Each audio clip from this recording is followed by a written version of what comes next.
Welcome to the Parsha Perspective. Each week, we will delve deep in a weekly Torah portion to find a practical and insightful way to enhance your daily life.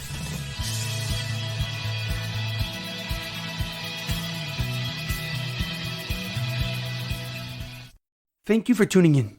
My name is Rabbi Shalom Yamini, and each week we will look into the weekly Torah portion to find practical and insightful ways to enhance your daily life.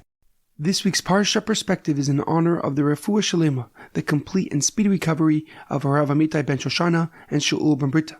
This week's Parsha Perspective is in loving memory of Edward ben Ephraim, Shlomo ben Edward, and Yerachmiel Daniel ben Gedalia. May their souls be uplifted and may their memories be a blessing. This week's Torah portion is Parshas Ki Tisa, Coin of Fire. Our Parsha has the story of perhaps the biggest lapse of judgment in Jewish history. A sin that caused God to want to destroy the Jewish nation.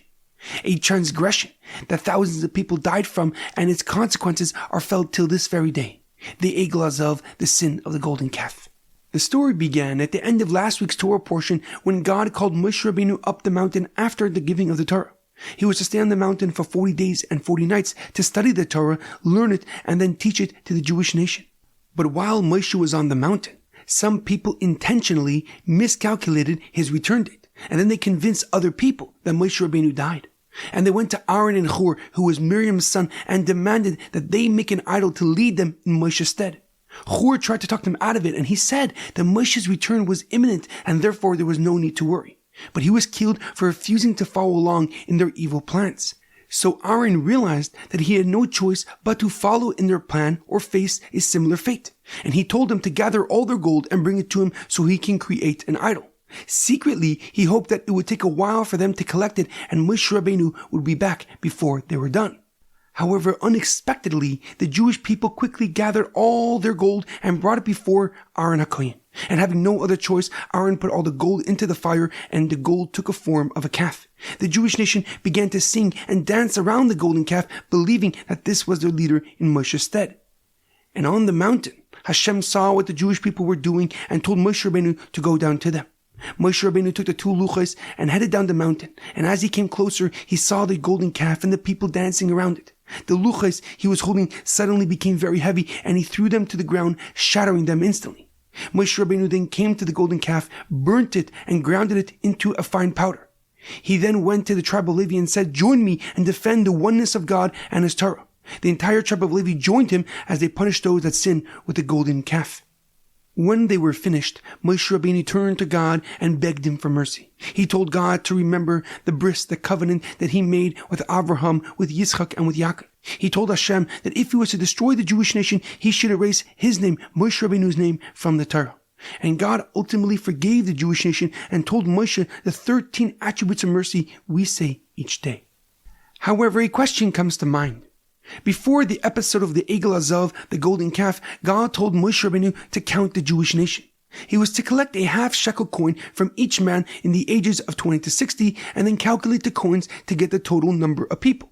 The Medrash writes that surprisingly, Moshe Rabbeinu did not know what a half shekel coin looked like, and therefore God showed him a matbea shel eish, a half shekel of fire, to demonstrate what the coin was. But if the half shekel coin was not highly valuable, and in fact it was extremely common, then how did Moshe not know what a half shekel looked like? And furthermore, there are many ways for Hashem, for God, to demonstrate to Moshe Rabbeinu which coin he is referring to. So why did God need to specifically show him a coin of fire, a matbea shel eish? Rashi on this pasuk, Rav Shlomo Yitzchaki, the leading commentary on the Torah, answers this question by explaining that the half shekel was weight-based, meaning the pasuk writes, "Machzitz shekel b'shekel hakodesh," a half shekel by sanctuary weight.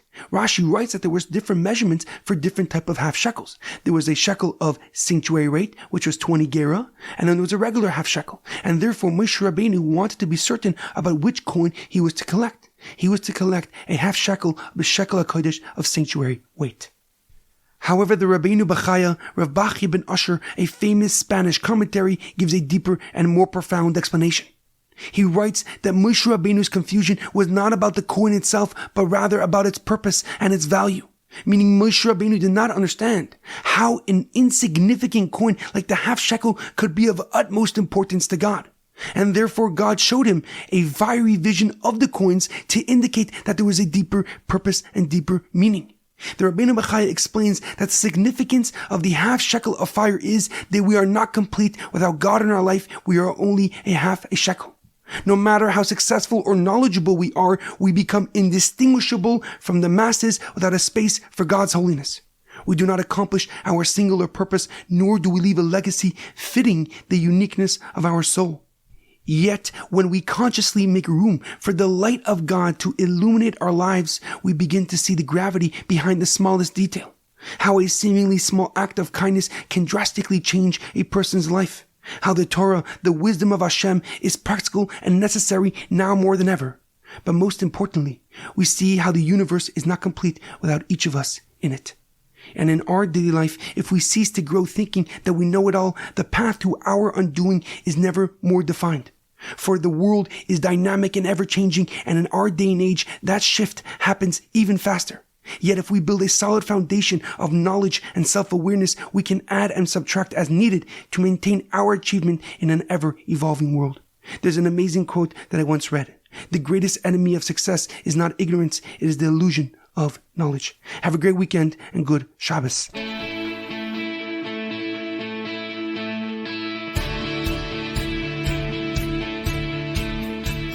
Thank you for tuning in to The Parsha Perspective. Check out our website, theparshaperspective.com. Send thoughts and comments to theparshaperspective@gmail.com. Till next time, thanks for listening.